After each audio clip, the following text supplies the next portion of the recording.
உன்னை பிடிச்சிட்டோம் பாத்தியா? உன்னை பிடிச்சிட்டோம் பாத்தியா டி?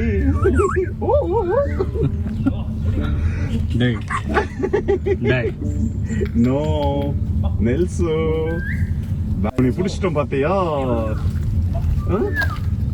உன்னை பிடிச்சிட்டோம் பாத்தியா டி? டேய் காணாம போன கிளிக்காக 2 நாள் சாப்பிடாம இருந்த தொழிலதிபருடைய நெகிழ்ச்சி சம்பவம் தான் ஈரோட்டுல அரங்கேறி இருக்கு.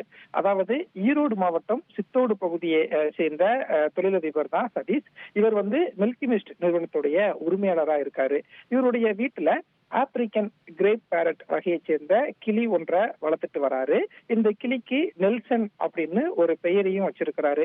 தினமும் இந்த கிளியோட பேசி பழகி டைம் ஸ்பெண்ட் பண்றது அப்படிங்கிறது தான் தொழிலதிபர் சதீஷோடைய அன்றாட ஒரு பொழுதுபோக்கா இருக்கு.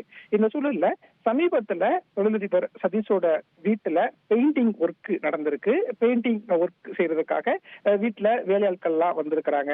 அப்போ தெரியாம பெயிண்டிங் ஒர்க்குக்காக வந்த நபர் கிளியோட கூண்டை திறந்து விடுறாரு. இப்போ அந்த கிளி பறந்து போயிருது. 2 நாளா கிளிய தேடி தொழிலதிபர் நிறைய இடங்களுக்கு தேடி அலைகிறாரு. ஆனா கிளி கிடைக்கவே இல்லை. இதனால தொழிலதிபர் சதீஷ் என்ன பண்றாரு அப்படின்னா, அந்த ஏரியா முழுவதுமே 50,000க்கும் மேற்பட்ட போஸ்டர்களை ஒட்டுறாரு. இந்த மாதிரி என்னுடைய கிளி காணாம போயிருக்கு, யாராவது பார்த்தா எனக்கு வீட்டுக்கு கொண்டு வாங்க அப்படின்னு போஸ்டர் எல்லாம் ஒட்டுறாரு.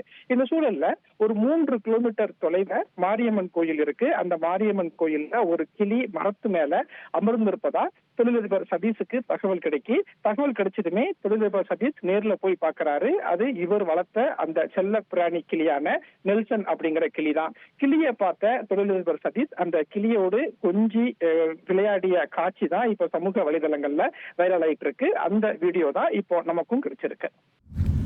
உன்னை பிடிச்சிட்டோம் பாத்தியா? உன்னை பிடிச்சிட்டோம் பாத்தியா டி? டேய் டேய் நோ நெல்சு, உன்னை பிடிச்சிட்டோம் பாத்தியா?